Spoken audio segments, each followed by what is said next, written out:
उपजिल्हा रुग्णालय माणगाव येथे दिव्यांग शिबिर संपन्न। उपजिल्हा रुग्णालय माणगाव येथे 8 ऑक्टोबर 2025 रोजी सदर रुग्णालयाचे वैद्यकीय अधीक्षक अरुणा पोहरे यांच्या मार्गदर्शनाखाली दिव्यांग शिबिराचे आयोजन करण्यात आले होते।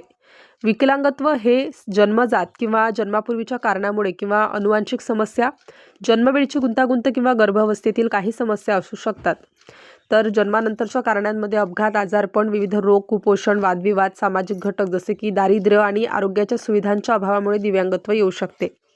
तसेच बौद्धिक, शारीरिक, मानसिक आणि संवेदी अपंगत्वाचा समावेश होतो, जे मेंदूला दुखापत, जन्मजात दोष, संसर्ग किंवा पर्यावरणातील कारणांमुळेही दिव्यांग होऊ शकतात, अशी माहिती यावेळी वैद्यकीय अधीक्षक अरुणा पोहरे यांनी दिली। यावेळी रायगड जिल्ह्यातील व तालुक्यातील गावातून विविध खेड्यापाड्यातून आलेल्या 122 दिव्यांग रुग्णांनी या शिबिराचा लाभ घेतला। या नियोजित दिव्यांग शिबिरामध्ये मानसोपचार तज्ञ डॉक्टर विजय मस्कर, अस्थिव्यंग तज्ञ डॉक्टर प्रणव कोळी, डॉक्टर प्रशांत साळवी, नेत्र शल्य चिकित्सक डॉक्टर शंतनू डोईफोडे, भिषक कौस्तुभ केळुसकर, बालरोग तज्ञ डॉक्टर देविदास मते, नाक कान घसा तज्ञ doctor Harsh Gujarati, in charge sister Shivkanti Gawali, Vishwanath Tawari, Kishor Jadhav या डॉक्टर्स व सिस्टर्स व कर्मचाऱ्यांनी अथक मेहनत व सहकार्य करून सदर शिबिर यशस्वी केले।